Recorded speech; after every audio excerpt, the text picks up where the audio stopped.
Greeting viewers, thank you for joining us today. Columbia Global Centers Nairobi, in collaboration with Columbia Global Centers Tunis and Columbia Alumni Association, warmly welcomes all our guests this evening or midday for wherever you are, particularly Columbia University students.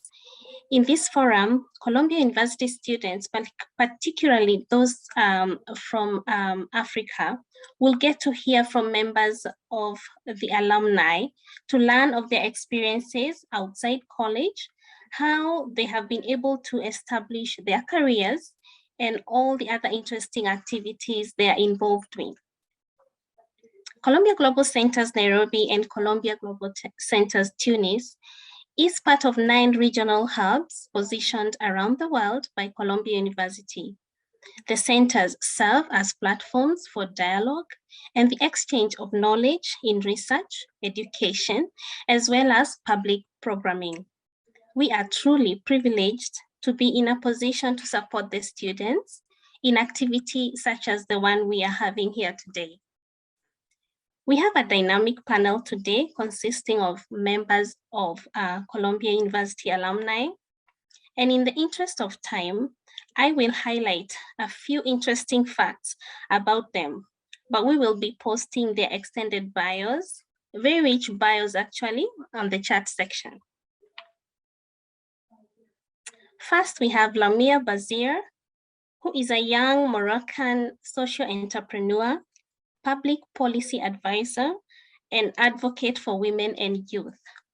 In 2018, she was selected as one of the Arab young leaders by the World Government Summit in Dubai. From 2018 to 2021, she was appointed by Her Royal Highness Princess Lala Mariam of Morocco as the new executive director of the National Observatory for the Rights of the Child, a national institution working with the Moroccan government and civil society to promote children's rights in the country. Secondly, we have Wanja Mishuki, who is the managing director of Be Bold Consulting and Advisory Limited. She is passionate and actively engaged in the process of reforming Kenya's tea sector. She is also a systematic family business team coach and a private wealth consultant. Wanja enjoys writing and speaking about ancestral knowledge, and she is also a transformational speaker. Last but not least, we have Yem Edozi, who is a managing partner of Bruder Architects Limited and is primarily responsible for overseeing the firm's strategic direction and creative output. He continues to pursue his interest in architectural discourse at the convergence of critical design thinking and the built form via multiple publications in print and online. Our moderator is Bienvenue Didase, who is a senior at Columbia College, majoring in economics and political science. Before we get started, kindly note that this program is being recorded. And as we proceed, please remember to post your questions under the Q&A section. That way we can make the session even that more engaging. Remember to follow us on social media so that you can stay updated on our upcoming programs. We will be posting our social media handles on the chat section. I would now like to hand over the program to Bienvenue to take it from here. Welcome, Bien. Thank you so much, Pauline. Thank you for the introductions. Before I get started, let me say a few words about the African Development Group. We are a student-run organization that's focused on increasing engagement between the African youth diaspora and what's happening on the African continent through our main 3 pillars: research, initiative, and service. So I thank especially the Global Centers in Tunis and Nairobi for allowing us this opportunity to connect with alumni who actually went back on the continent and who are doing great things. Yeah, so as Pauline highlighted in your bios, they're all doing great things already. But before we start our conversation, or before getting to the main topic of today, I really want us to go back, take us back to your journeys when it started, like in your college days. Lamia, if I may start with you, can you tell us what you studied in college and what influenced your choice of academic programs?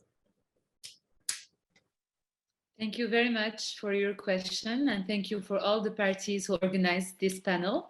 I'm truly excited to participate as an African alumna of Columbia University, and I'm happy you're taking us back, both in terms of feeling, because I feel now connected to Columbia University, and I feel I'm in a classroom thanks to you and to the environment you're creating. But also I'm very excited to learn about others' journeys and to exchange with students.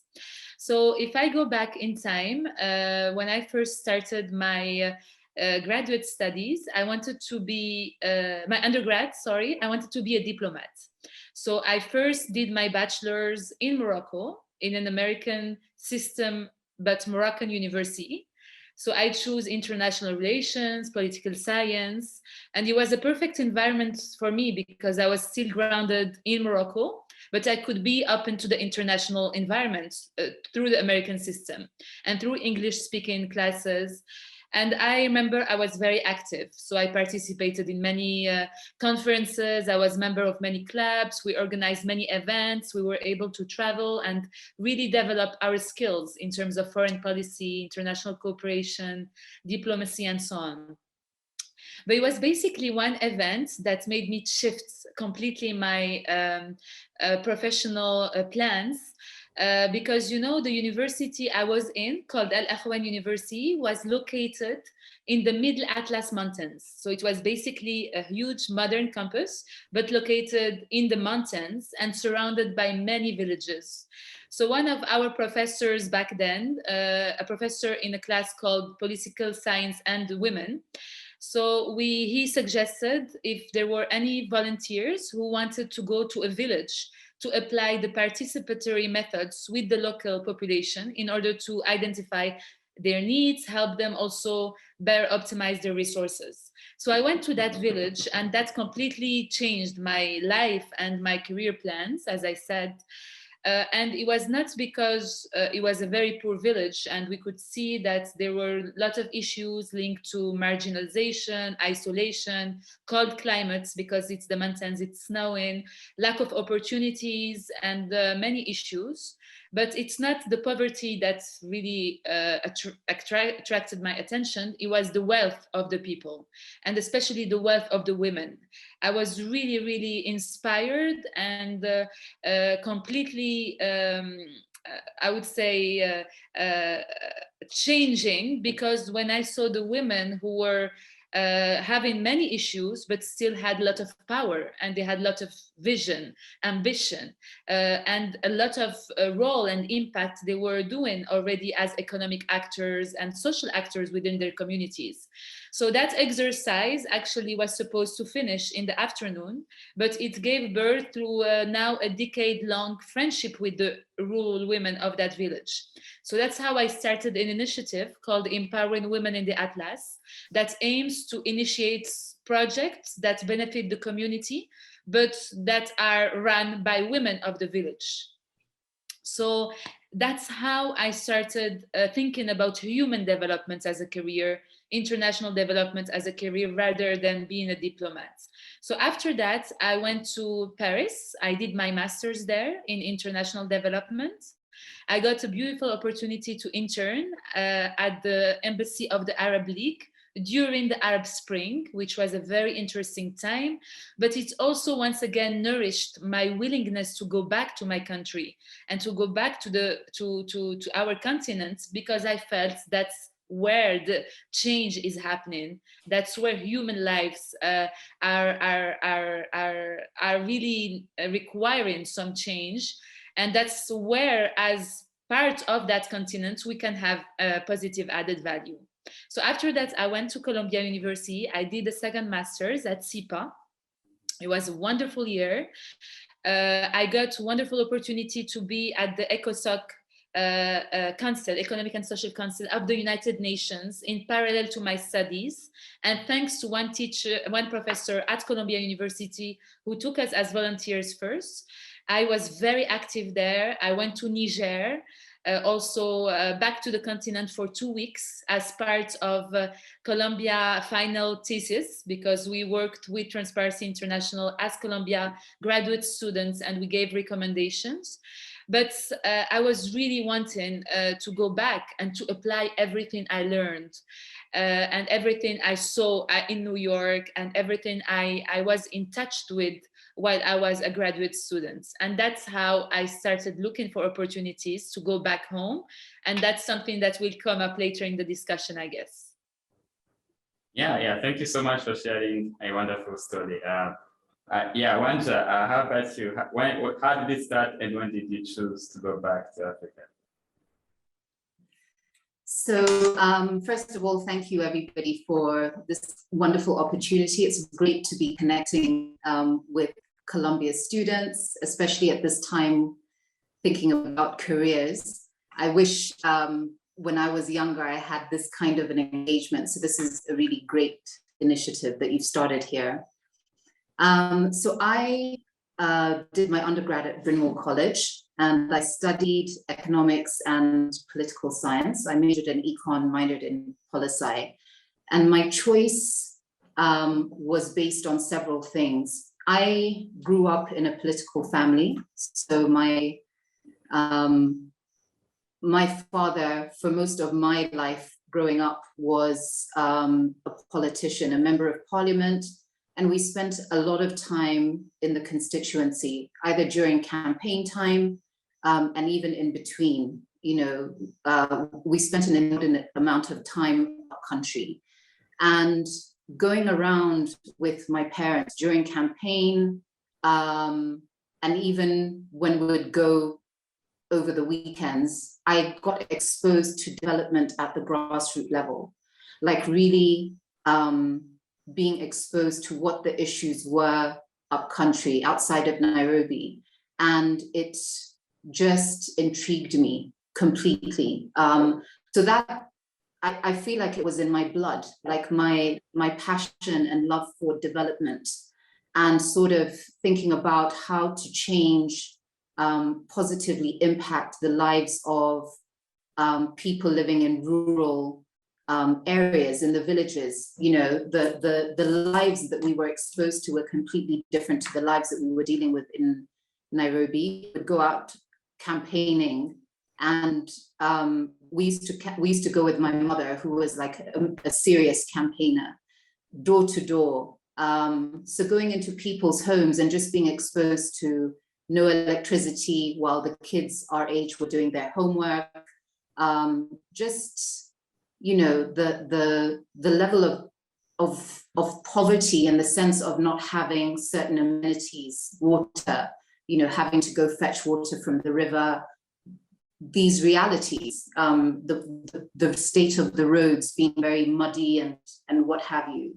And just watching how my father would deal with these issues as a politician, you know, as a representative of that area, fascinated me. So when I went to Bryn Mawr, I was thinking about development. You know, what can I study that sort of teaches me more and inducts me into understanding development policy and what have you. Liberal arts institution, wide array of topics. So that for me was the first thing that I was sort of like, my goodness, you know, we haven't studied philosophy in Nairobi before. Suddenly I'm in a philosophy class. The education was just completely different to what I'd been exposed to. The rote learning, you know, I'd kind of grown up with this rote system, and suddenly I'm in this environment where it's like, think for yourself, you know, think creatively, like, what do you think? And that was a phenomenal education for me, because it taught me how to think and it taught me how to write. You know, things that I just realized, skills that I have, you know, realized how lucky I am to have being able to think, being able to write. And the liberal arts education also just gave me this ability to pivot, you know, like you don't have to just focus on one thing. Just knowing that I actually have the ability to be adaptable is what I feel my liberal arts education gave me. Anyway, I had to then get a job after graduation. And before that, I had interned in an asset management company here in Nairobi. And you know, I really didn't know what exactly I was going to do. So I say this because maybe some of you on the call are in that space where it's like, you know, how do you choose a career? But finance seemed safe to me.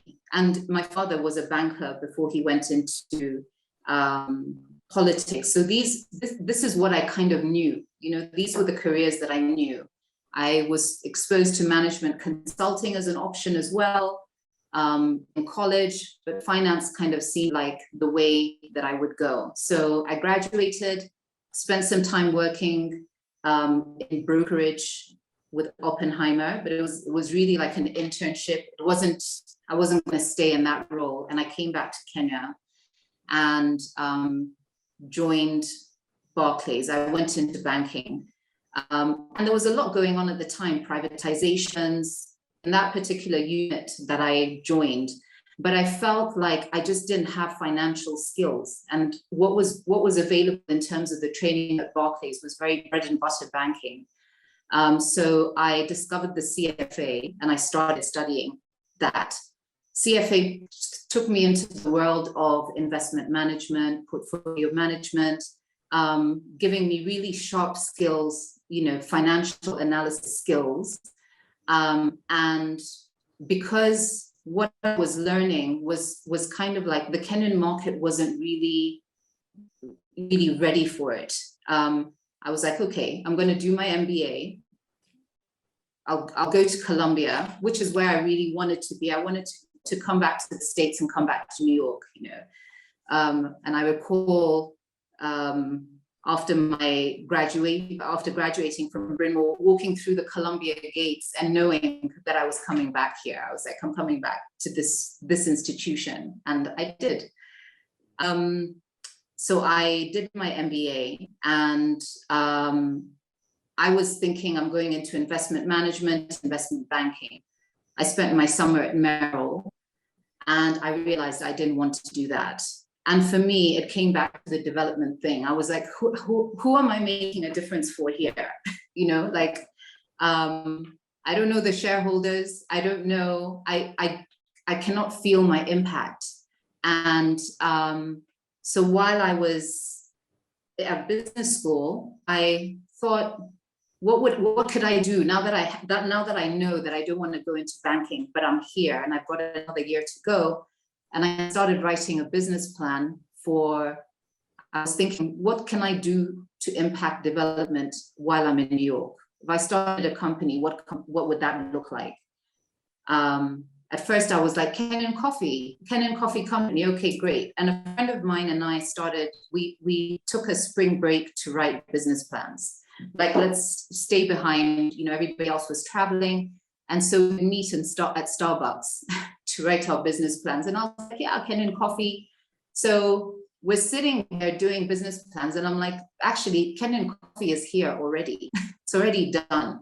But where's Kenyan tea? And whenever I traveled from Bryn Mawr days, if I came back with Kenyan tea, people would go crazy over it. You know, this most amazing tea, you know. I was like, well, there's an opportunity here. We don't have Kenyan tea in this marketplace. And so I started writing the business plan for Highland Tea Company, which when I graduated, I then put that into action. So that is the part one. That's part one of, you know, of a decision that I made. And then, well, I'll kind of come to government, and then, you know, Lamia and I will be together in our story, in our stories of how we got to where we are. So basically, I ran Highland Tea Company for 5 years. It was very, it was fantastic and intense and really difficult because I was trying to, I created a specialty tea line, a specialty tea brand, and placed it into distribution. So it got into Whole Foods, Fairway, Zabars, King's supermarkets. It was basically being distributed in the Mid-Atlantic and Northeast regions. Really tough to get distribution and very expensive to push the product as well. I hadn't anticipated the cost of actually pushing a brand through the American marketplace, and also Kenyan tea, which most people just weren't familiar with. So there was a lot of effort to try and educate consumers on Kenyan tea. You know, people knew Japanese tea, Asian teas, but Kenyan tea was kind of like, interesting. And Americans are really into green tea, not black tea, you know, so the whole black tea with milk thing was also kind of like, you know, introducing something sort of anew. Anyway, the scaling was the issue for Highland Tea Company, and trying to find a way to scale the product into the marketplace without it being too expensive. It basically got to a point where I couldn't scale it. I had gone into a partnership with somebody. That partnership didn't work out because that person passed away. It had taken me 3 years to get this partnership, a partnership for distribution. So I decided to come back at that point, to come back and see if I could do the same thing in Kenya. But the market saturated with tea products. The price point for my product was too high. It was a fair trade product. It was very specialty, very premium. But I now understood what it took to get product into the American marketplace. How do you get product onto the shelves? What are the challenges and the difficulties? And so I joined government to help create the economic diplomacy strategy to do that. So I'll stop there. And then, yeah. Yeah, thank you so much. Yeah, I think one of the consistent themes throughout the story is impact and entrepreneurship. You know, how to actually use a topic with recipe to make a change out there. So that's something we definitely come back to. Yeah, Yem, can you share your story? How did it start? Oh yes, yeah, sure. First off, thanks for having me, and thanks to you guys for putting this fantastic platform together. Very useful platform for the guys that are still in school about to come out. So for me, so my name is Yem. I'm an architect, and I had always been very passionate about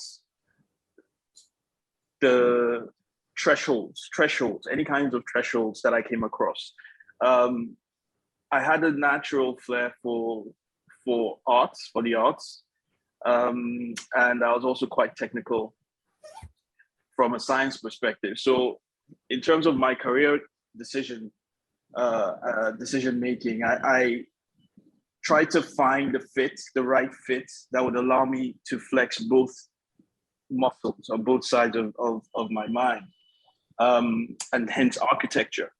At the time, I did my first master's degree in University of Lagos, and I remember over the course of my first architecture degree, my first professional degree, there was a bit of a boom in construction in the region. We had kind of like a more of a dynamic government at the time that was trying to implement infrastructure growth and infrastructure development. So there was a bit of a boom, and it seemed like the right fit, and I ran with it. So that was pretty good. There were a few things that were a bit off at the time. With our training, we were kind of encouraged to keep off CAD and focus on sketching, handwork, pencil work, that kind of a thing. And I could tell from a personal standpoint that that wasn't the future. That's not where the world was going. So that sort of informed the next career step that I took, going to Columbia, going to the Gsap at Columbia. At the time, the dean of the Gsap at Columbia enforced, made it a paperless studio. So basically, printing was at a minimum, and most of it was computer-based or CAD-based. That was Bernard Shume. When I got in, it was Mark Wigley, and he kind of carried that mindset of BIM, computer-aided design, through and took it to the next level, and that basically helped drive my own passions. So a few culture shocks, going from a scenario where you are encouraged to be manual, and you move into an environment that's completely technical. As well as that, there was the fact that at the time at Avery, I was the only Black student. I'm not sure, and we'll probably end up having deeper conversations about that, but I know that these are some of the challenges that students at Columbia would encounter. And again, just to point it out, that Columbia is a very forward-thinking school, but when you juxtapose the nature of the design profession, architecture, and also the which really is a male-dominated profession, mostly white male-dominated profession, with the fact that we at that time were having sort of an identity crisis on the continent with regards to what does Black architecture or African architecture mean? What does that mean? What does that look like? You can understand. So, and again, to emphasize, it wasn't a case of the only African, but more like literally the only Black student in the faculty, which had its own challenges, which we will discuss probably later down the line. But it was a fantastic experience. I would describe it as a mind expansion. Like if you go from like A to the power X, in terms of knowing what you can do and what is possible. And it helped me, right? Because like I said, I had always had a fascination with thresholds, and where would you find more apparent thresholds or more obvious thresholds than in Africa. We have thresholds of rich and poor, of powerful and weak, of empowered and the powerless, over and over and over again. We see these kinds of things, and that helped me formulate my philosophy when it came to design very, very quickly, which essentially is embrace of the malignant. So it's more along the lines of juxtaposition of two or more antithetical ideas, and in the process yielding something new that's way more creative, way more original in and of itself. And that happens in Africa naturally, and I'll just segue very quickly before I touch on that. There was a time, and this is literally what inspired me to come back home. There was a time in the mid to late noughties that we had there was a phenomenon in Lagos where we had these traffic markets. So quite literally, you would have this sea of hawkers in traffic jams that would have everything and anything that you would want. Stuff to eat, stuff to drink, stuff to use, domestic things in your house. They would literally hawk those things in between vehicular traffic every day. And in itself, it was, you wouldn't ordinarily associate, right, a hypermarket like that with a traffic jam. But by that juxtaposition, that forced juxtaposition, we had something very, very original and unique. Unfortunately, the municipality at the time didn't really understand that, and they kind of killed it when it should have been embellished and allowed to grow and morph into something, completely unique and new. So it's those types of situations that inspired me to come back and apply the things I had learned and my exposure and my knowledge to see what was possible. Before I did come back, because there's always a moment of doubt, and I relate to you guys thinking about maybe you should or maybe you shouldn't.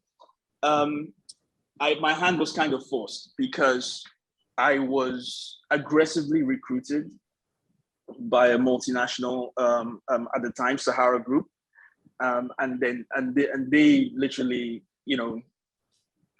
they kind of paid well. The offer was good, but they kind of insisted that I come back and try it out.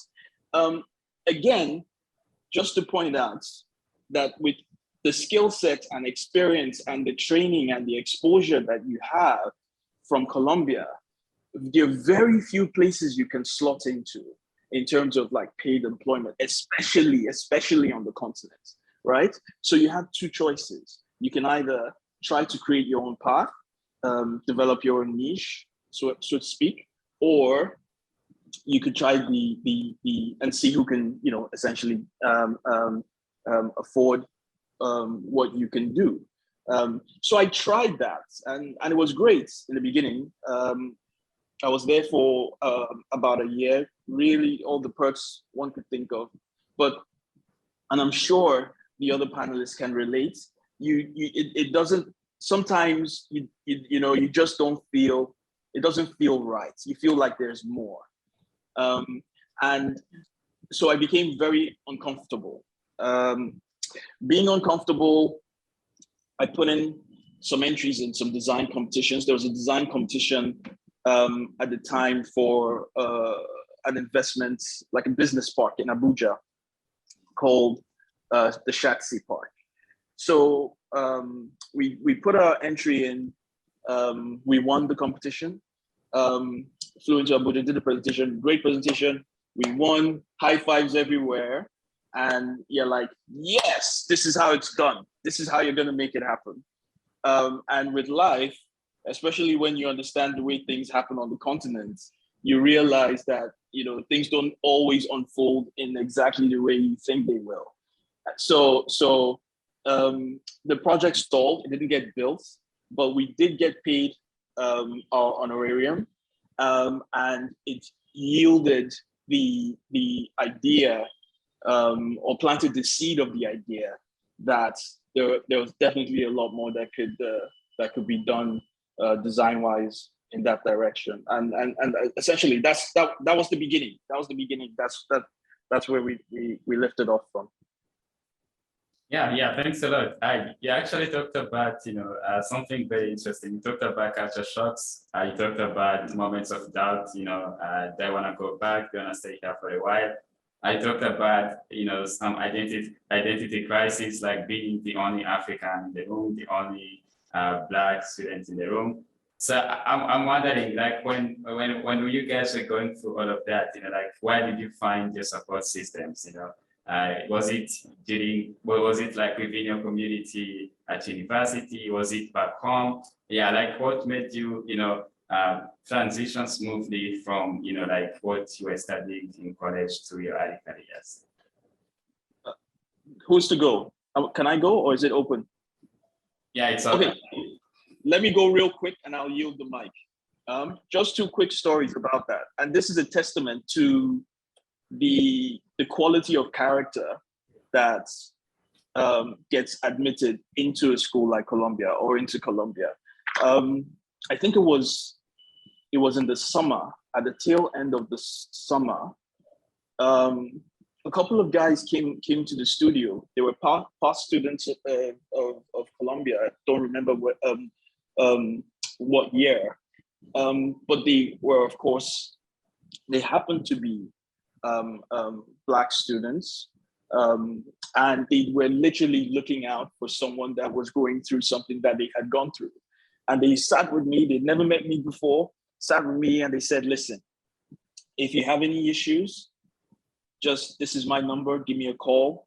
You're not alone. We know mentally it's tough, but you're here for a reason and you're in the right place." And that was fantastic. It stayed with me since then. The second thing that I think was of note, and this is just, I'm not sure what stage or what level the people in the audience might be, but this is just a little bit of an encouragement, right? At the time, I was kind of, I don't know, I'm trying to find the right word to use.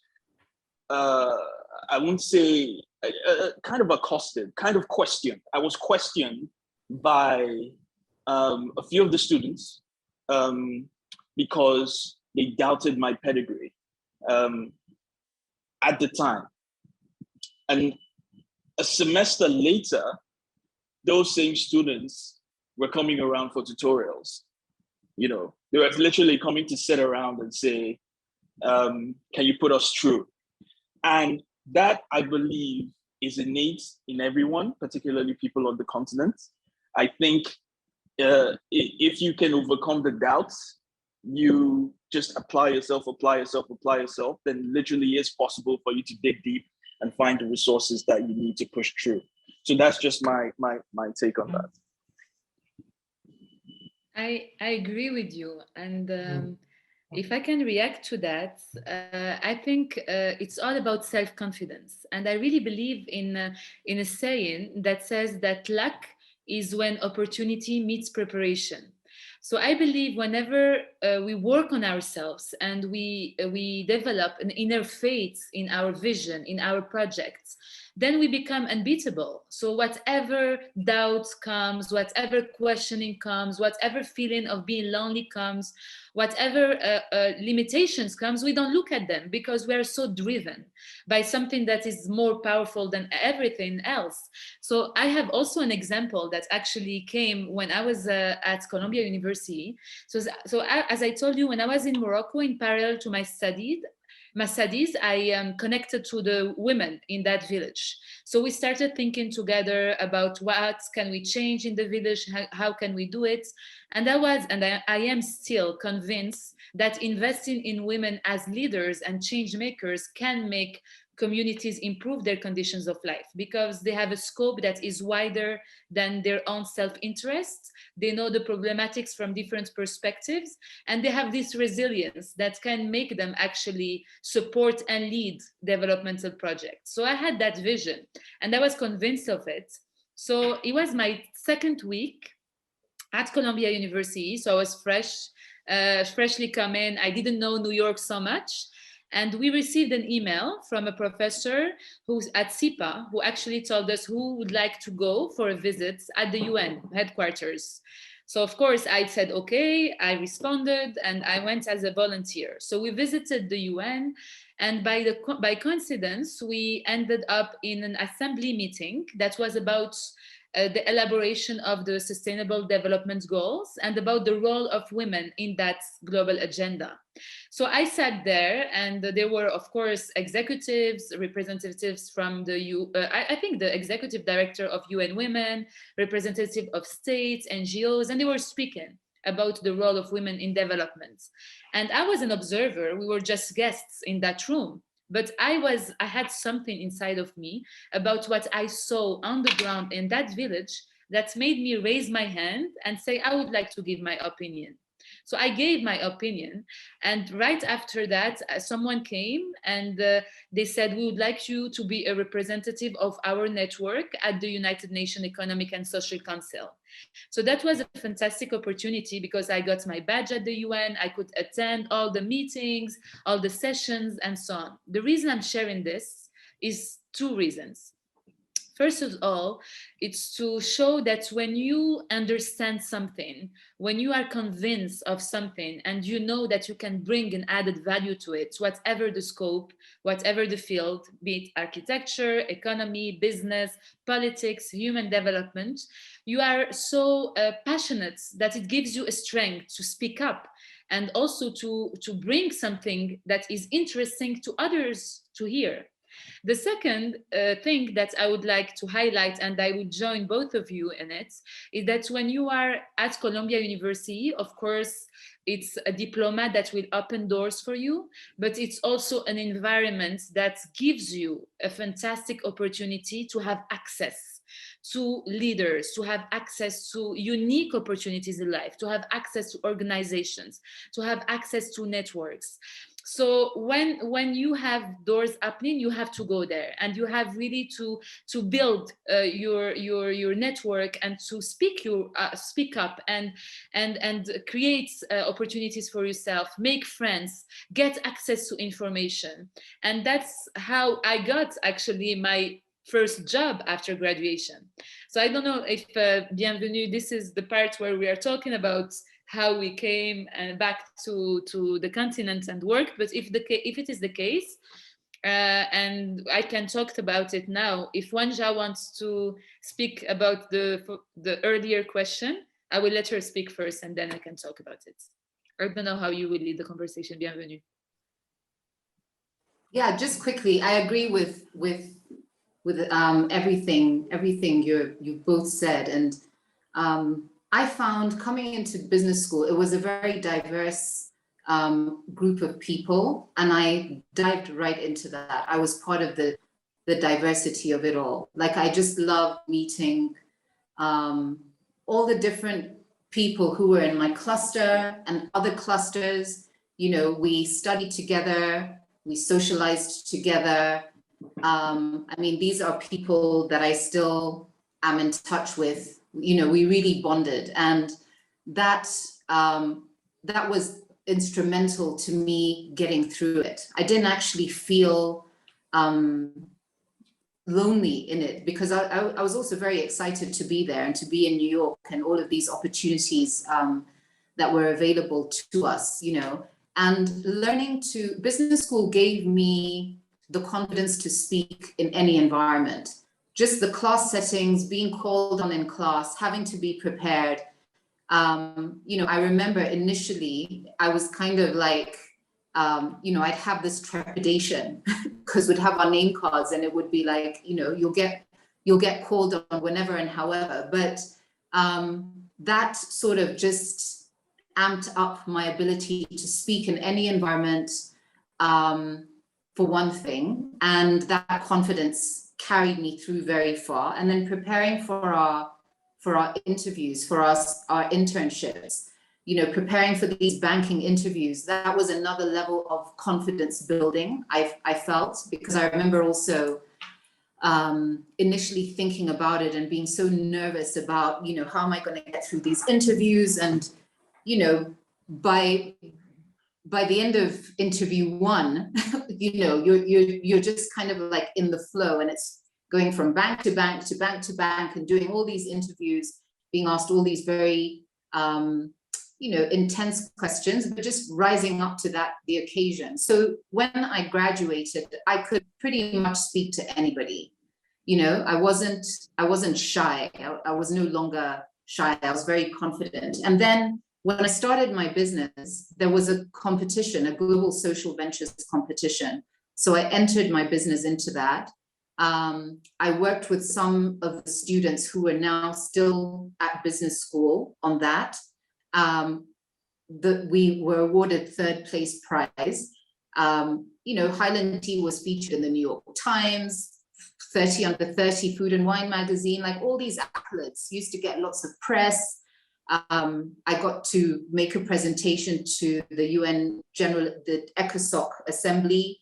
Being in New York was also kind of like, there are all these opportunities that if you show up, in fact, I feel like New York was the kind of place that you could create the opportunity. If you sort of just put your mind to it and said, I'm gonna call so-and-so and so-and-so and so-and-so, you could make it happen. Whereas here, it's harder. It's harder to kind of, make those calls and have people respond to you by being like, I'm intrigued. Who's this girl from Kenya selling tea? Like, I opened so many doors just by cold calling, something that I had learned in my first, remember I talked about my Oppenheimer brokerage job? That was like a cold calling experience, which taught me that I can pretty much call anybody, and have a conversation with them as well. So my advice is immerse yourself in that environment. Like even if it feels uncomfortable initially, you're building your character in doing that. Like being able to just stand in, have your space in a very diverse environment, different from what you might be used to at home, and knock on the doors you want to knock on. And because people actually respond if you're passionate about something. So that is what I'll say. I'll leave that there for now. Yeah, thanks a lot. Now we can transition to actually now changing the location, like moving from New York and being on the African continent. Lamia, you are about to start, but can you also talk about, some of the challenges you faced when you went back, home, as a food professional, what did you not foresee before going? So I think it's a perfect transition with what Wanja mentioned, because around that time of the year, I think around probably this month, February or March, I was feeling the end of being a graduate student at Columbia. So I was starting to do exactly what you said, knocking the doors, creating the opportunities. So I really went to the Columbia Alumni Association. I remember they had the platform. So I started identifying every Columbia alumnus who was in the United States then, and who was working in an organization or a field that was similar to what I was looking for. So I started emailing them, writing to them, connecting to them on LinkedIn, calling them, and people responded. So I had meetings with people at the World Bank. I had meeting with the person who hosted me at the US Department of State. I went to the people at the UN, and they all really sat with me, gave me some of their time, listened to me. And it was wonderful because it made me also grasp how it happened, what were the real procedures, what are the opportunities, is it exactly what I'm looking for or not? And it also was an opportunity for me to tell them I'm here, I exist, if there is anything we can do together. So, and that is how I found my job, because I always had the conviction that I wanted to go back to my country and to work on human development. And I had already a project going on, which was my initiative Empowering Women in the Atlas. So when I was in New York as a student, I still raised funds, I still got support, I still refined the projects. And even Columbia SIPA gave me a prize, which was the Harvey Picker Public Service Award during the graduation. So of course, everything was even more motivating me to go back to my country. But I was thinking, and that's the moment of doubt that Ian mentioned, why not staying in the US? Why not, I'm here, I'm still young, why not still learning, gaining more experience and living in that wonderful and unique environment that was New York and the US. So I started looking at a different organization, and I came across the Millennium Challenge Corporation that I think most of you know because they have projects in different African countries. So I went to Washington and I met someone working there, and it was really interesting because they worked on how to fight poverty through inclusive growth. And they told me, you know, we are currently developing a project in Morocco. Why don't you join the team that is in your country? And I thought it was wonderful and fantastic. And connecting the dots, they put me in touch with the person in charge, who was not only the advisor of the head of government of Morocco, but he was a SIPA and a Columbia alumnus himself. So when I started talking to him, he gave me the opportunity and he said, okay, come back to Morocco, be part of our team, and you will be working for the Moroccan government, but at the same time collaborating with this American agency on creating a program that is dealing with youth employability, education, and inclusive growth. It was perfect fit for me because at the same time I was working for my country and coming back, but I was still connected to the US through that international cooperation with the American governments, which gave me the ability to build up and to put into practice everything I learned at Columbia. And that is very important because there is a huge difference between studies and going back into a career. Even if I have to acknowledge, I was very, very lucky, and we all are here to be at Columbia University because Columbia prepares us to that. And by putting us as consultants working for organization, we were able already to know what it is to put into practice everything you learned.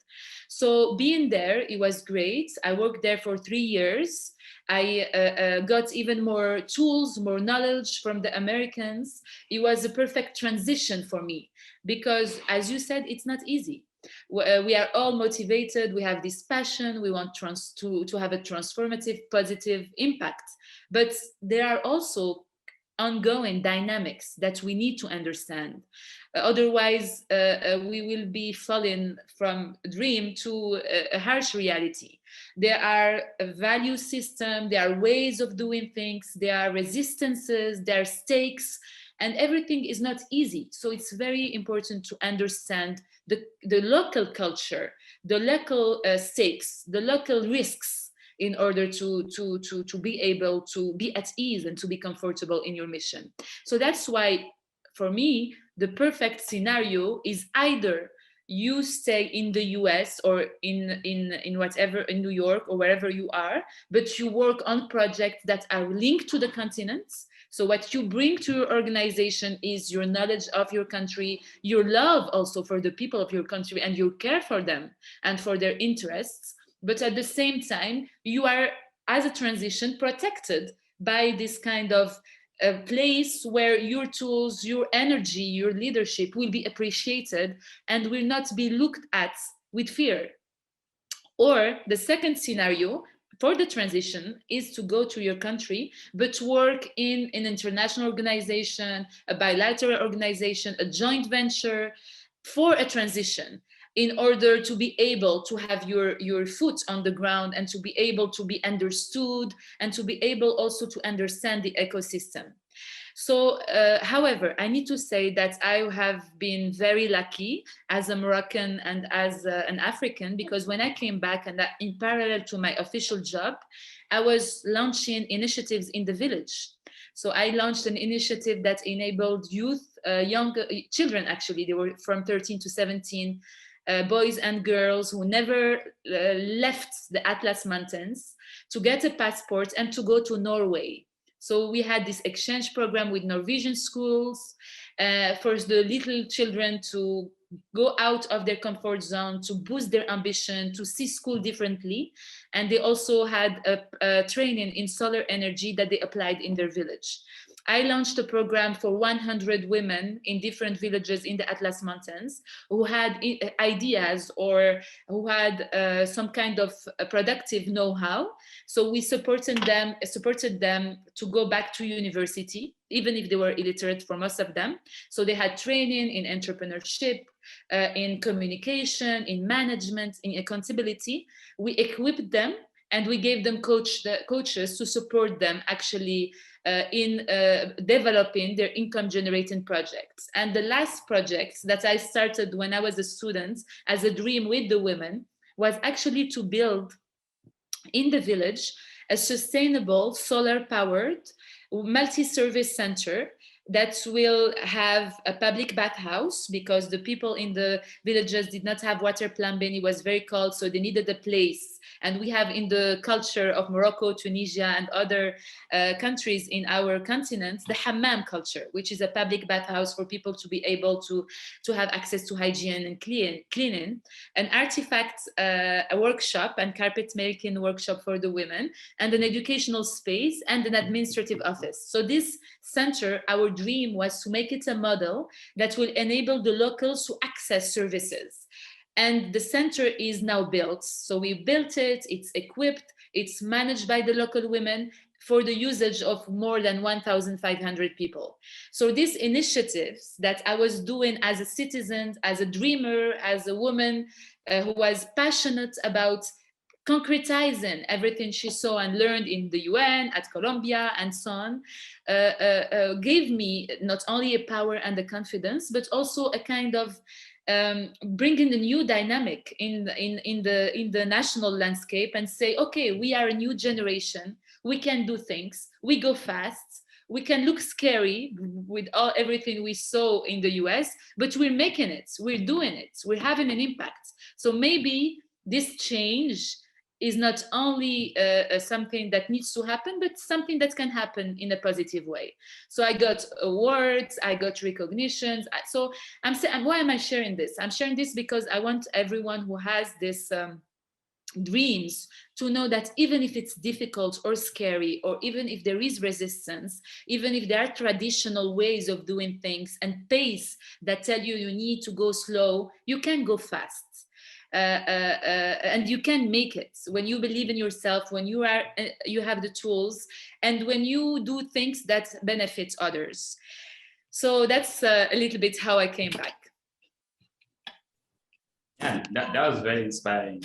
Thanks a lot. If anything, I think we should all here in the audience and that, there is no time, there's no such thing as starting early, like we can always, as long as you know what the right thing to do is, that's the right time to start. How was the transition for you going back to Nigeria? Oh, great, thanks. So, okay, so for just a little bit of interest in this fantastic conversation we're having, I'm gonna go slightly polar. I totally share and agree with all Lamia has said completely. She's spot on. But just so we have a little bit of agitation. The truth is, and we know this, we all know this, doing business in Africa is hard. So, it's these are success stories. These are success stories. But also have it at the back of your mind that this is not going to be easy, right? I also want to say, before I segue into my whole, about me, don't focus too much on the degree. Focus more on the platform, which is exactly what Lamia was saying. Focus on the platform that it gives you. Fortunately, Columbia is not that kind of school where the best value or the most value you get out of it is the degree. What you get out of it is the ability to think for yourself, to chart your own course, forge your own path, right? And basically, define things for yourself, define yourself. So I think that's really, really, really important, because it's too much firepower for the most rudimentary or the most mundane. You can't, it won't work. When you think about the exposure, the training, the learning, the school, it's a lot.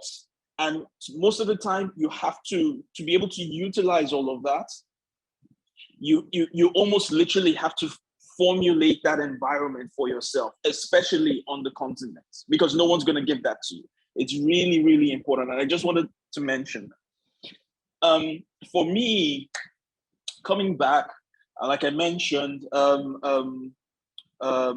were ups and downs, and we're very, very lucky, very lucky. We've had way more ups than downs. We've been able to, I think I touched on it in the beginning, we've been able to carve a niche, because when you think about your capacity, which is the point I was trying to make earlier, with regards to the ability that comes from the training, and also trust your training. Trust your training. No matter what you see or you find, always fall back on it and trust it. You know, it's when you really think about it. Coming back, there was a bit of a, once again, almost like a similar kind of shock, because I very quickly realized that a lot of what I had the capacity to do and produce, most of the client base or the continents didn't really need that. You see, so that's the point about the degree, because you find very early on you need to reorientate yourself. You need to think about your context. Think about all you've learned, apply to your context, because if not, it's like trying to kill an ant with a hammer. And, you know, there's a price point that just won't make sense for, you know, the dynamics just won't work. So in my case, we were very lucky because we understood this early on. And when you think about price points, when you think about projects, when you think about impact, you find out that the projects you do essentially choose themselves, because, you know, when you look at the pieces on the board, you find it's almost like a filter. It filters through, and then you realize that this is what I have to do. This is what can work based on what I can do, based on what I know, based on my experience, and based on the impact I would like to have. So that helped us very quickly carve a niche. So our niche is essentially more along the lines, or along three lines. So we have our CSRs, we have our corporates, and then we have our HNIs, a select group of HNIs that we work with.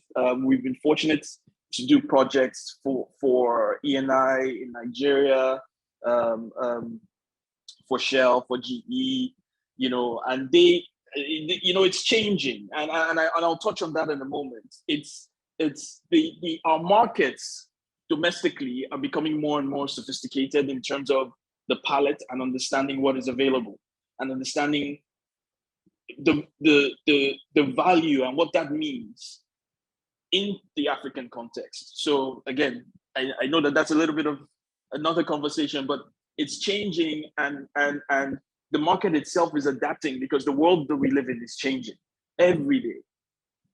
You know, so why I said a little bit of an agitation, I'll give a quick example.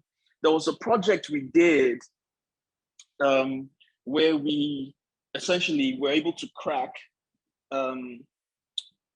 this was, I think, 2012, 2013, something like that. We're able to crack the million naira house. So naira is the local currency in Nigeria. Why the million naira? And at the time, just so to orientate it for everyone, it was around about $6,500, you know, in terms of cost. So we're able to crack a design a sustainable design that would implement a 2-bedroom unit, low-cost housing for that price. Why that price point? That price point at the time, based on government policy, was going to allow every Nigerian at minimum wage own their own home. And it was very difficult to do. Of course, we took advantage of economies of scale. We were able to do it, executed a prototype, got the government involved. Now, the moment we got the government involved, the entire process changed. Quite literally, we had a series of meetings over and over and over again, but it got to a point where we were told that we had to increase the scale, cost-wise now, not value-wise, cost-wise of the project by 500%, or else the numbers wouldn't make sense. That to me, and full disclosure, that was one of the most devastating days of my life. Because I realized, that was an awakening. I realized at that point that we were more or less swimming against the tide, and the well-being of the people on continents and the desire for most governments or policymakers are almost in the opposite direction. They're almost polar opposites. And it was very difficult to digest. So that is, again, just a negative story of what you might need to be prepared for.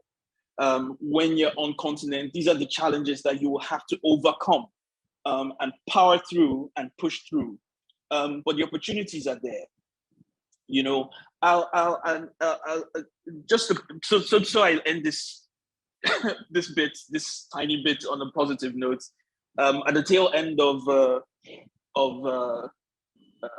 when we're just opening up, COVID isn't gone yet, but when we just started to open up again, we had been executing a project in Delta State, Nigeria, kind of like one of our CSR projects, low-cost school building for a community in Agbor. That's a township in Delta, and we were supposed to have an unveiling of the project at the time.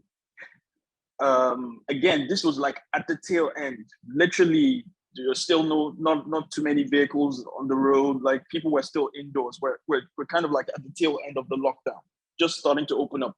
But because of time pressures, they needed us to kind of launch.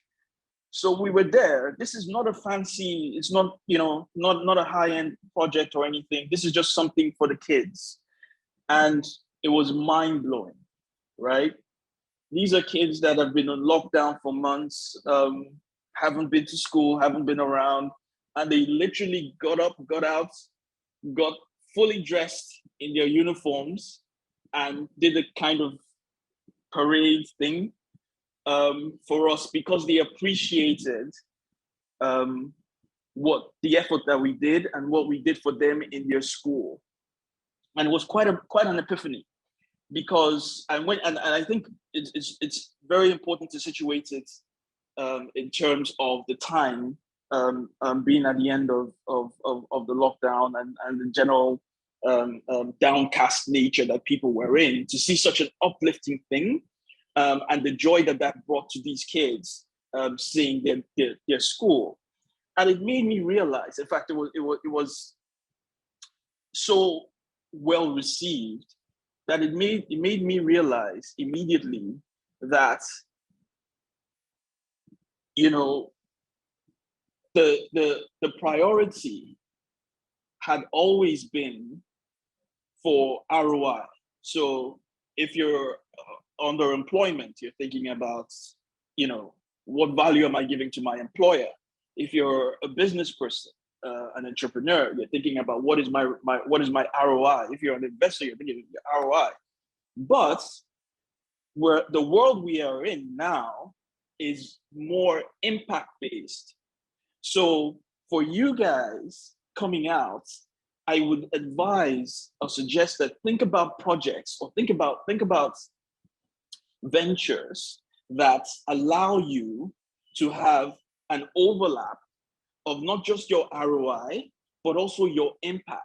And this is where the West is getting to right now. They're realizing that it's not okay because you have your unicorns and you have your almost, trillion dollar valuation companies, valued companies. And it's not okay. It's not just about that, right? It's about what you're doing. And we are primed to take advantage of this because there's so much to do on continents. There's so much impact that can be made on continents, right? This is like, we have a unique perspective that really, there isn't anything like it. And we also have an opportunity to really channel that and drive and control that narrative in terms of that impact and what that impact should look like. So for me, I realized that, and I'll leave it here because there are layers on what I think, my thoughts on how things like that are possible and how things like that can make a difference without necessarily, completely throwing away the monetary aspect of things. I think that's really important. But I'll leave it there. I don't know what you guys think. Yeah, that was very insightful and very candid, actually. So thank you for that. You talked about working with the government, and once I know you worked with the Ministry of Foreign Affairs and Trade in Kenya as a trade and investment diplomat. So can you also tell us about your transition and touch on, your experience working within the government? Okay. Yeah, perfect point to come into, because I came back and initially I had a real, I had to adjust. I had to acclimatize to coming back home after New York, to how people think differently. New York was very sort of, you make things happen. And coming back to Nairobi, it was more like things happen the way they happen.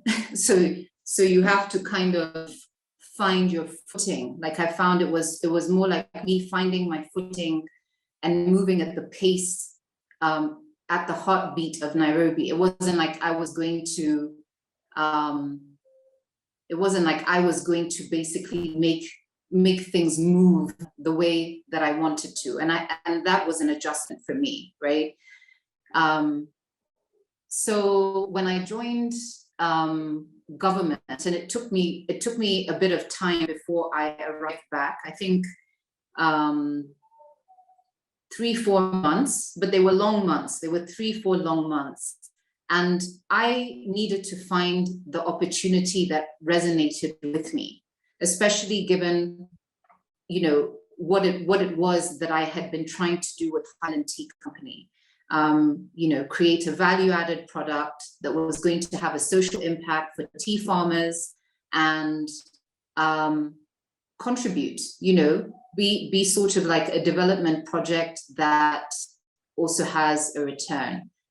I was now in that line. So when the opportunity came to join Ministry of Foreign Affairs to facilitate trade and investment and develop the economic diplomacy strategy, that for me was perfect. And I spent a year first interacting with the private sector. So this was great because this is where I kind of now got into the heartbeat of Nairobi. Identifying which sectors I was going to work with, which were primarily in the agri sector. So horticulture, floriculture, tea, coffee were who I started with, and engaging them, starting to have these workshops where it was sort of, an opportunity to understand what they needed in terms of market facilitation to get their products out there. I had the understanding of the supermarket world. And so I got posted to London to do that work. And very early on, again, coming from government, being able to call Marks and Spencer and getting the appointment like that, like you know, I first went, studied all of the products that we had on the shelves. So when I called them, I also had a narrative. I had a conversation. I wanted to find out what more we could do given the scale of product that Kenya was already selling in their stores. And through that engagement, got to get them to start packing at a tea factory, so at the farmer level, and getting that product into Marks and Spencer. Like, these were the types of interventions. You know, another opportunity was looking at carbon credits. And this was quite early on, looking at REDD+ projects to rehabilitate the 5 water towers. So this was exciting because it was like, you know, how can you create revenue generating opportunities that are also pro-development policy oriented. You know, for me, this was everything: development, a bit of entrepreneurship, combining that, super exciting. Then a personal circumstance happened. My parents falling ill, so I came back to Nairobi, and because I worked for Foreign Affairs, I was placed at UN Habitat. That was a short stint. I mean, I stayed there for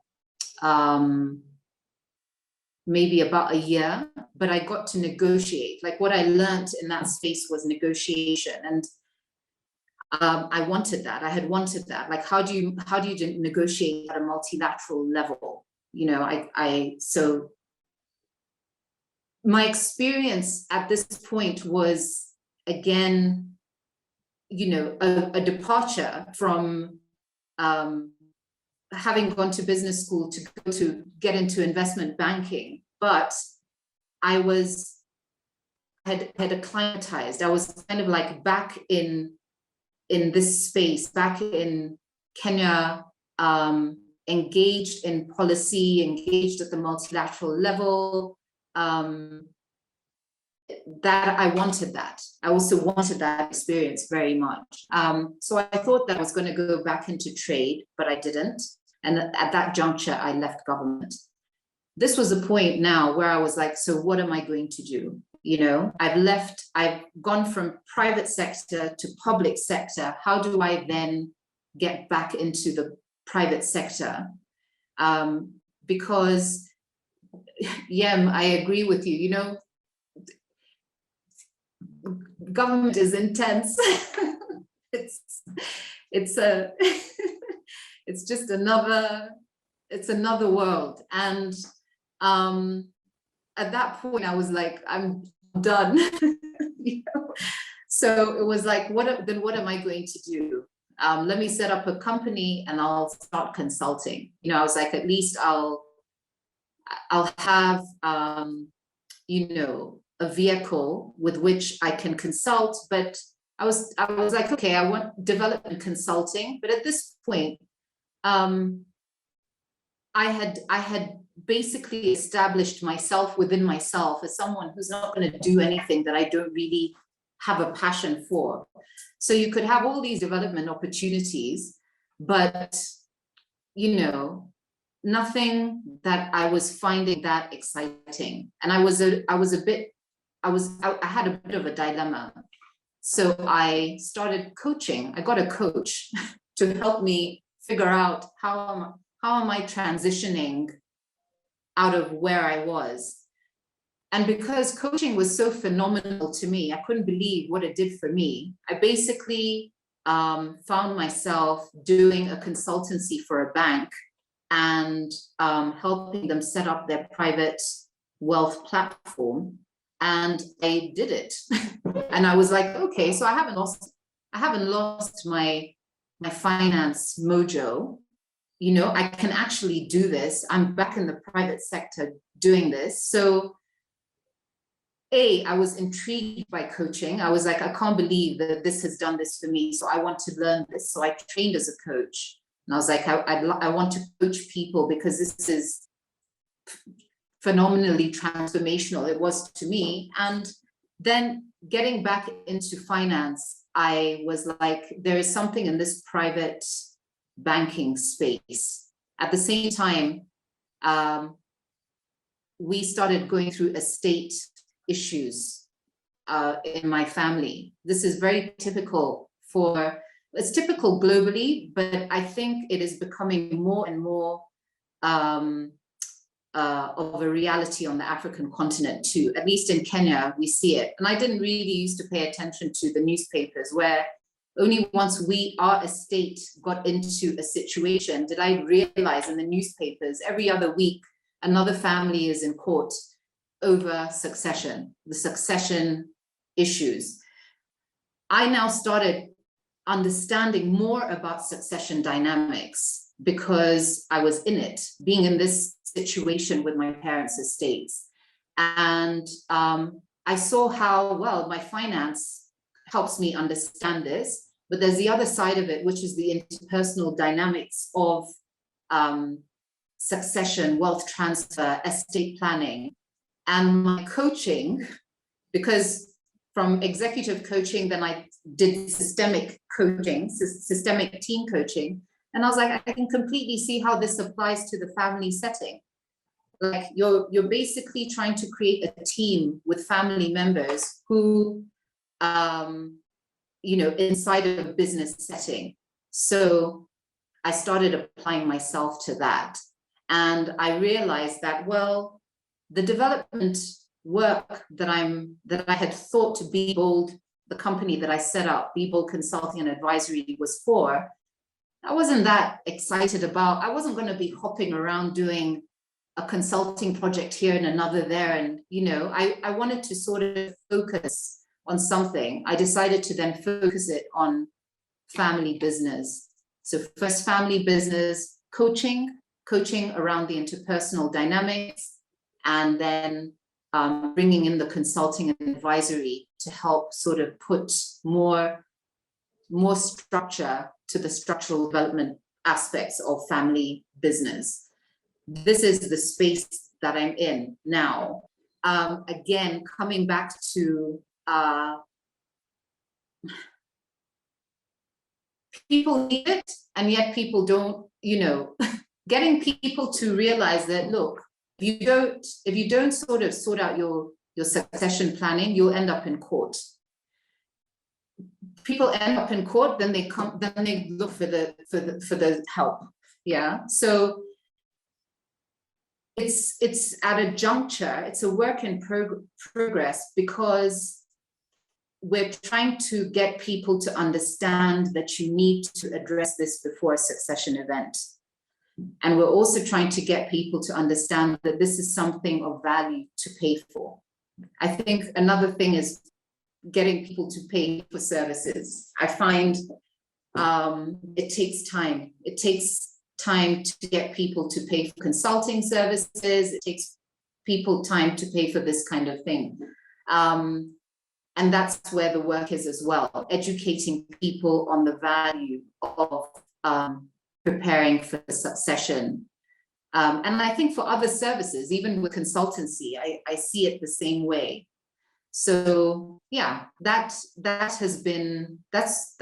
experience of being back home and just understanding the psychology, how people value things, what and when people will pay for things, and how to communicate, especially when you're dealing with family business. It is such a personal, private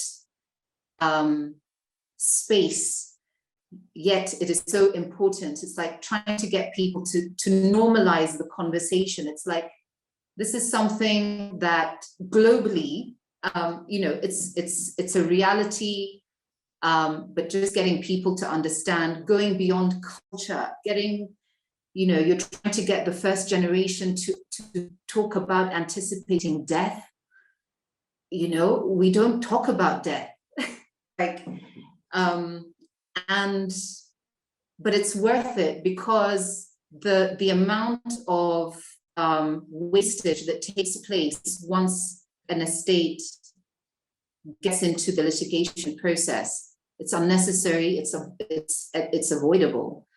But, you know, again, we're dealing with a mindset. You know, it's understanding the mindset of the continent, of you know, just how we are, our culture.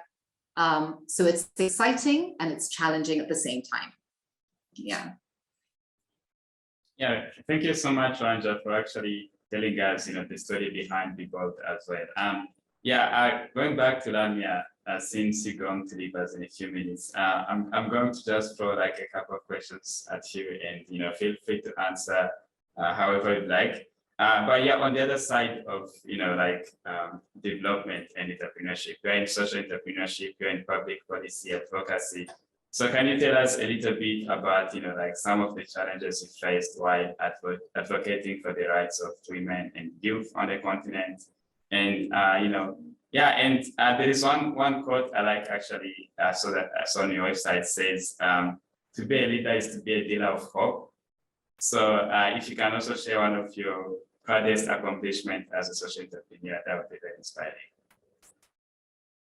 I said, I'm very happy to be in that panel because what Wanja and Diem are sharing is very similar to what I have lived, which also confirms the fact that we belong to the same continent. No matter if we are North or South or East or West, we are dealing with the same hope, the same energy, with the same need and calling for change and impact and opportunities, but also the same challenges, resistances, and pace of making change happen. So I'm happy also we are talking truthfully to you, because of course we want everyone to come back and we want to be a generation of change, but we also want everyone to be happy. So that's the most important thing. You have to succeed in your own life and to be feeling good and to be happy in your own skin and to feel valued in whatever environment you work in. That's why I really advise you to prepare your return, to make sure you are ready, to make sure you have some kind of alliances there, to make sure you know what to expect, to make sure you know where you are going, who you are facing, to make sure you have a network and a support system in the country, whether it is professional, whether it is family, whether it is some kind of network you have that can open doors for you, facilitate, because it's not easy. It's not easy because you come with an energy that is sometimes perceived as too fast and too fierce, and that other people will be looking at with not necessarily welcoming it. I talked about some of my achievements, but it was not easy. Sometimes I was called in a room saying, what you learned in America will not work here. Please just take notes. You are just a beginner here. You don't need to speak up now. You can do it in 10 years. But in the back of my mind, I was like, but if I can do it now, why do I have to wait for 10 years? If I can, you know what I mean? And something that helped me is that there were in the room people who had a common background, who either studied in the US as well, or there were people who had this objective vision of seeing that change needs to happen. So I started listening to them as well. So what I mean here is you can always select what you hear. You know, there are many comments, many feedback, many challenges, many negativity, but there is also positivity. So select the positivity and make it strength for you. Now, with regard to what I consider my most cherished achievements, of course, I'm very proud that I have been able to work for the government at the head of government's office. I was very happy to work also as the executive director of the National Observatory for Children's Rights, because it's childhood, and childhood in the continent is the basis for change.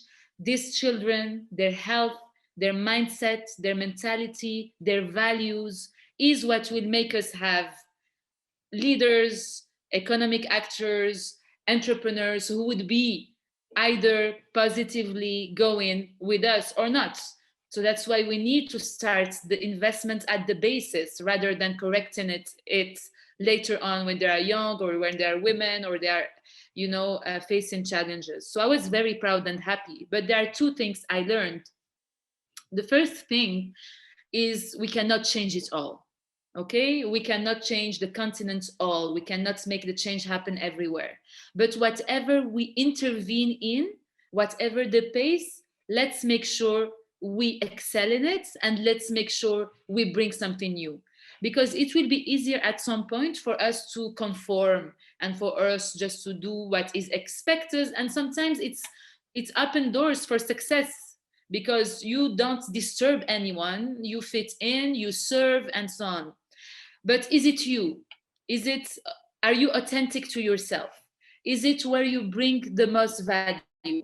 And for me, and now what I'm learning, because I'm still young, is you need a balance.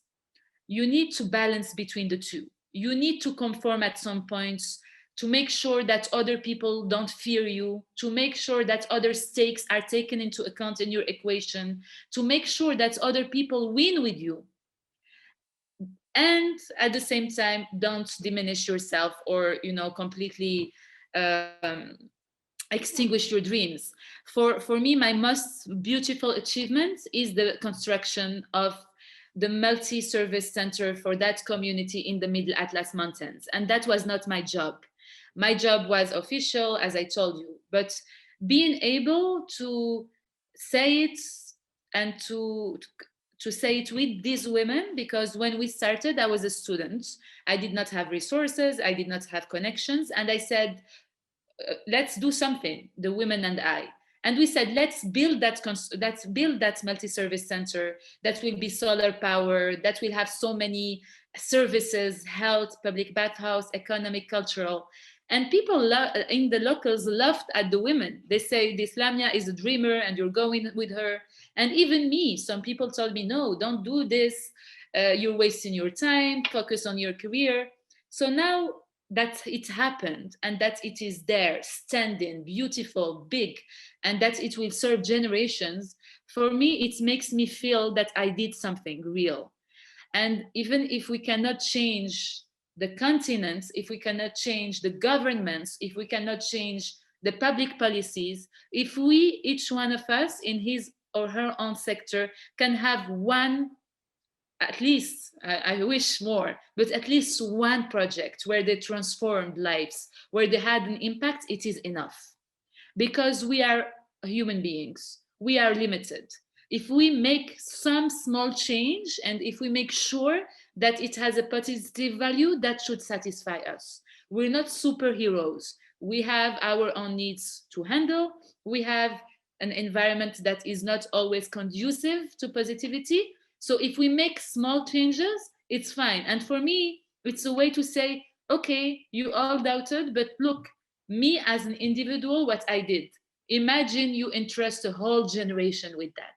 You give them more power. You give them more resources. You give them more trust. It can happen. So this is a model that I would like to share and to say, it is one case, but it happened. And it's my way of saying all your limitation, all your fears, they're not completely justified because it's there and it's standing in the Middle Atlas Mountains. So to conclude, because I need to leave, unfortunately, to conclude, I would say make the most of your exposure there at Columbia University. Connect with others, connect with opportunities, go to meetings, go to conferences, speak, build your network, connect to alumni, connect also to leaders from Africa when they come on campus or when you meet them in New York. Don't be shy. They will be very happy to help. But also prepare your return. Be slow in your decisions. Make sure you have opportunities in which you have some comforts, in which you learn and you're not only fighting. You are also learning in a comfortable way and given in a comfortable way. In addition to that, I would like to say that I was very honored and pleased to hear Wanja, Yam, Bienvenue, Pauline, and everyone. And I hope to stay in touch. And if you ever visit Morocco, please let me know. And I'm sure I will be in Kenya and Rwanda, Ghana, Rwanda, and every country here. And hopefully meet everyone. Maybe in New York, why not, after COVID? Yeah, thank you so much, Lamia. Thank you for sharing your inspiring story, and thank you for accepting the invitation to join us. It was a pleasure to have you.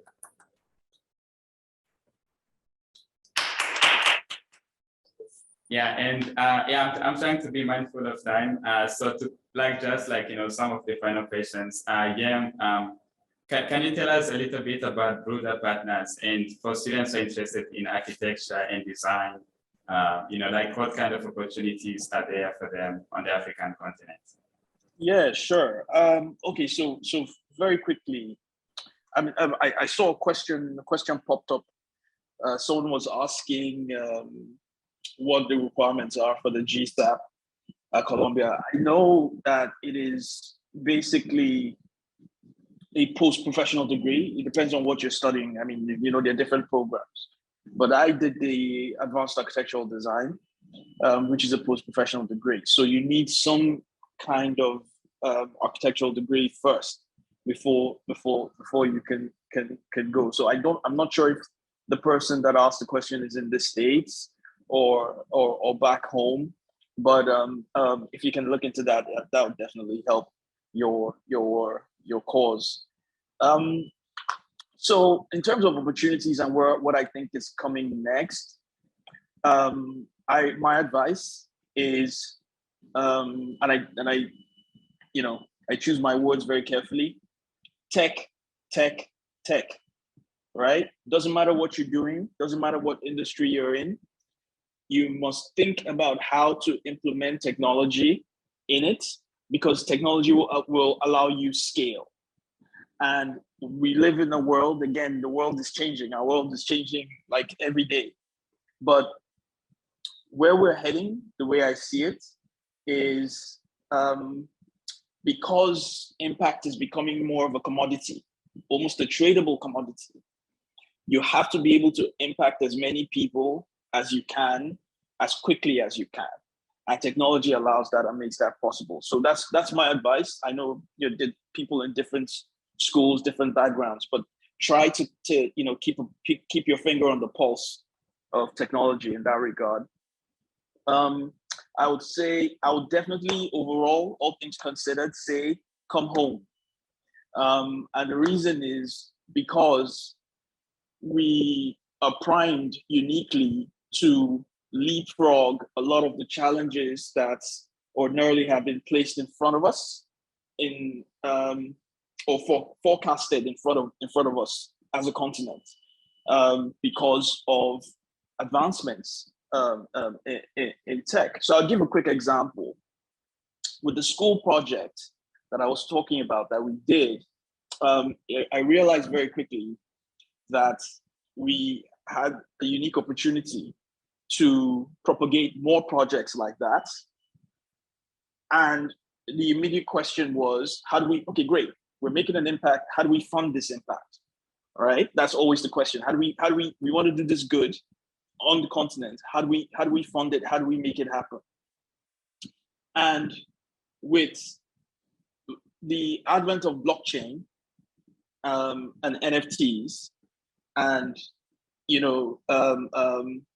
smart contracts, you have the opportunity, very, very important, to fund your own projects and allow people that help you fund those projects have a stake in those projects. So where we've previously been in a situation where I think there's a huge opportunity for us, because people can then have a stake in the projects that we choose, based off of those the smart contracts and the blockchain. So, for example, you have a school. You want to do a school for a community back in your home country, and you want to make a difference for them. Fine, you can put it forward. In my case, as an architect, I would design the school, right, and put it forward, and people can make an impact and bring that project to life by buying pieces, tiny pieces of that school that are tied together, how do I put it, clamped together, so to speak, in that smart contract. So there's ownership. What used to happen before was there was an abuse of the middleman position in those types of situations. So yes, people around the world that are more well-to-do might decide they want to make an impact back home on the continent, people on the diaspora. But there's an abuse in terms of the contributions that they make, because you can't really tell what your money is doing, right? Technology today has taken that out of the equation, because you're dealing directly, right, with the implementation or the implementation platform. So for example, whether it's a school, whether it's in agriculture, whatever it is, there's that possibility now. And which is why I said before that we're uniquely primed to take advantage of this, because our perspective is different, and we are on continent and we can make that difference. It's very, very difficult to do if you're not literally in the trenches. So I'm just going to leave that now, and love to. Yeah, coming back to finance, private equity, there's more private equity inflows now than ever. Investment management, a lot of banks are moving into broadening their supply side, going global. We're also globalizing. So coming back home doesn't mean that you're disconnected at all. You're sort of, there are opportunities to be anchors here for foreign capital or capital that's offshore that wants to come into the country, into the continent. So, that's for alums who want to come home, but I also think that there's a place for the diaspora, for those in the diaspora. And coming back to the tea reforms, these reforms were also, we worked on these reforms to also enable people to trade in agriculture. As we develop agribusiness, we're also trying to create opportunities for export on the continent with the CFTA, the Continental Free Trade Area. There are opportunities opening up, but also in these other markets like the States. So negotiations with bilateral agreements like AGOA, now going deeper to look at market access. How can you deal with non-tariff barriers? How do you get products on the shelf and get them to move without it being prohibitively expensive for exporters here? And when I had my tea business, which is now many years ago, if I had diaspora anchors in the States that I could work with, it would have made things much easier. I might have actually, when I came back, maybe I would have still continued, having lost the partner that I had engaged, I may still have continued. I think now there is that opportunity for people to also look at, what market access can be created in the States or wherever, and figure out who you're going to partner with on the continent to deliver those products.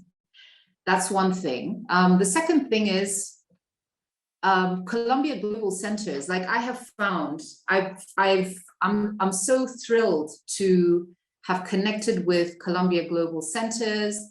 Through Columbia Global Centers, I got connected to the Global Family Enterprise Program at Columbia Business School.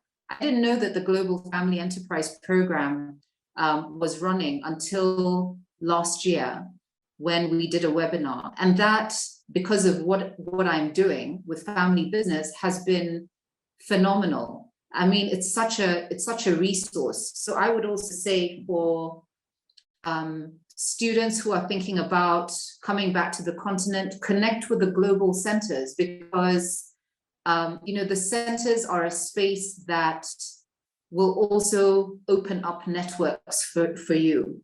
And you can also contribute to what the centers are doing.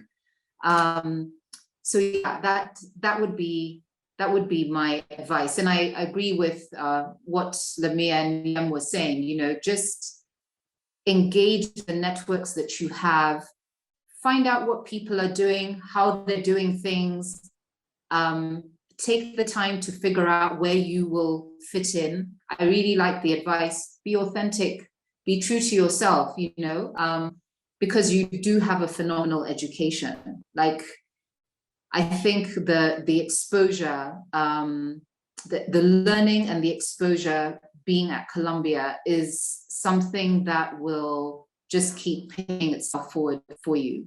I find that I'm very connected to Columbia as an alum, and it's, the resources don't end when you graduate and leave.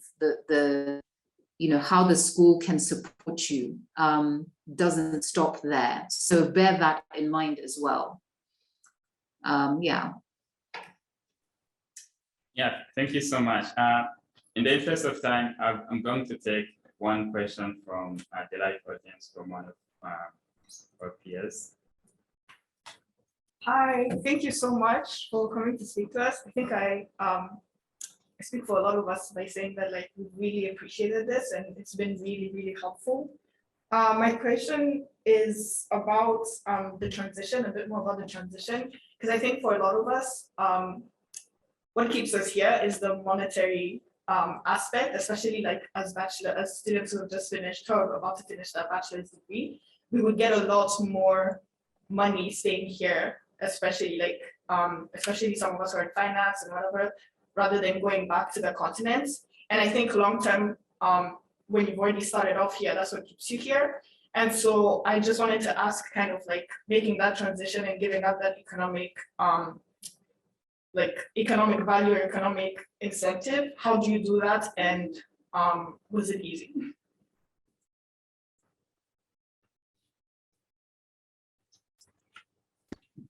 Can I go first? Sure. Okay. Wow, that's a really good question. Am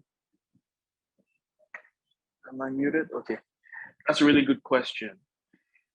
My advice, and I'm going to be, Wanja, I'm sure you have your opinion. I'm going to be very honest.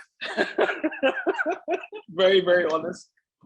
I think if that is your situation, my genuine advice to you would be to stay. Because the nature of our continent is you cannot foresee how you're going to fail. You cannot foresee, and you will succeed, but it's more than likely you will fail before you succeed, right? That's the way it works. And you cannot foresee how that is going to happen. So if you're in the situation where you have substantially more prospects in the immediacy, right?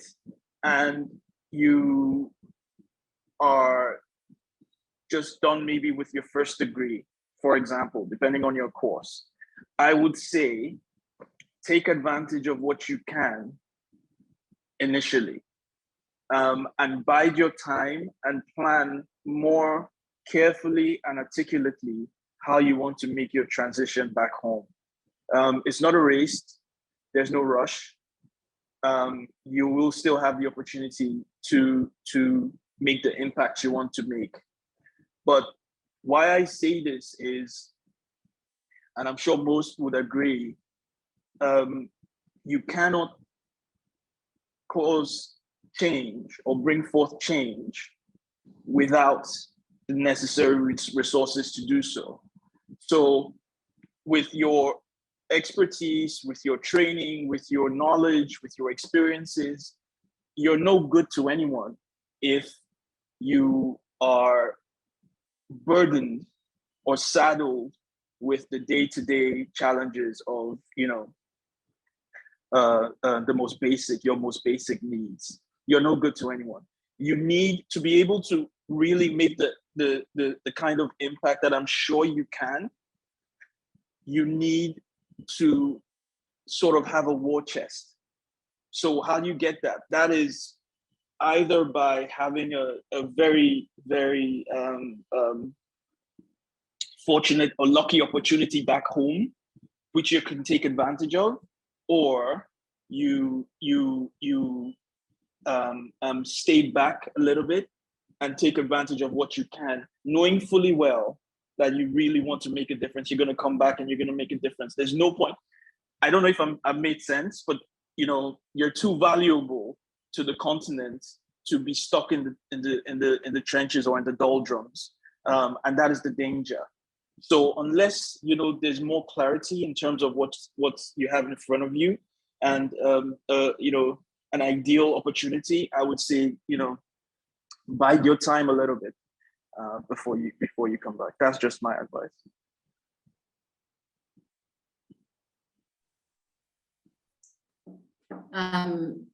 Again, agreed. I think also if you have opportunities to work there first, the work experience that you're going to get will be invaluable for you.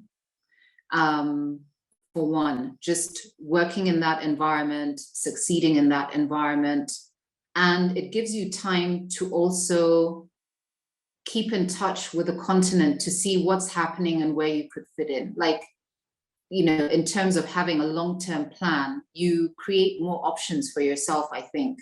If you already have the opportunities ahead of you, but you can stay connected to the continent. So that's for your career. Secondly, I think also for yourself, like just in terms of personal development, because you're now entering life. You're coming out of the learning institution and stepping into life. I think that when you're away, you grow fast, you grow more, just because you're not sort of coming back into the social conditioning that you have always lived in.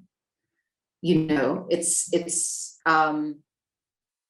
a time where your development is important.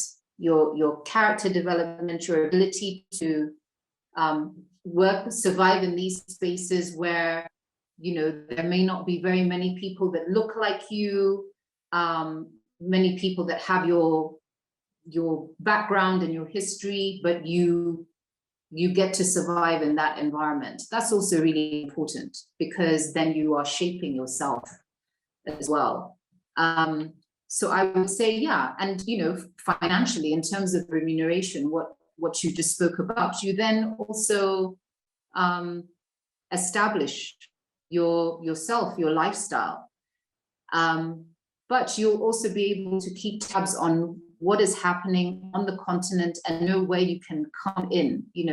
There are headhunters here now, there are recruiting firms. So when you feel that you're ready, if you want to come back before you might decide you want to go to graduate school first. But there are ways to find out what the opportunities are and get placements in places that are very aligned to what it is that you want to do. So yeah, that is what I'd advise. Thank you so much, Ranja. Thank you, Yam. This was a very engaging, inspiring, and insightful discussion.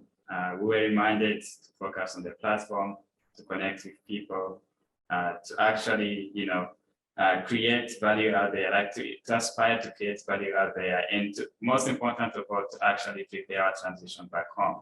Yeah, so thank you so much for taking the time and sharing your insights. Before I hand it back to Lillian to close, would it be okay if some of our members are interested in finance, in architecture and design on the continent, reach out to you to follow up and get more guidance in this process of transitioning back home? Absolutely, please. Absolutely, for sure. Yes.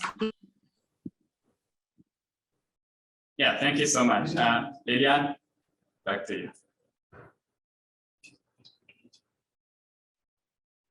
Thank you. Thank you. That was wonderful. Hope you can see me. Yes, I can also see myself. Thank you so much. That was a wonderful, great session. I've enjoyed. Great top points there. Also relevant to those who are those who are in Kenya, institutions in Kenya. The transition is very important from your academics to the industry. And one thing that I've learned is networking. Network with your lecturers, network with your professors. They have good connections. So I think that's another point that I've picked out there. And also keep in touch with your former colleagues. That also could open doors. Some of us got our first job through colleagues, classmates that we worked with, we learned with before. So that was really a great session. And thank you, Wanja. It was really wonderful to see you again. Thank you, Yem. Really nice, good advice. And Lamia, who is not also present, but we really appreciate her, the opportunity to also get to receive some advice from her. And Dides for the good job that you've done in moderating this session. Thank you so much, and I really appreciate all of you. Without you, this session wouldn't have been a success, but you've helped us to make it a success. We really, really appreciate you. Lilian, one final note. Yem and Wanja, what's the best way to reach out to you? Is it LinkedIn? Is it email? LinkedIn is perfect. LinkedIn. Yeah. Thank you. Okay, thank you, our audience again. We sincerely value your support and participation, and we hope you enjoyed this session. We'll be having another one on the 4th, 10 a.m. New York time.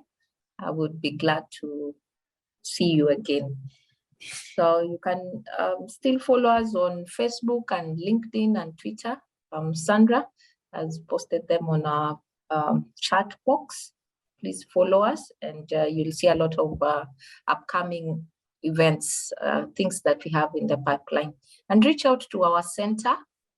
You never know what's happening at the center as well. So keep in touch with us.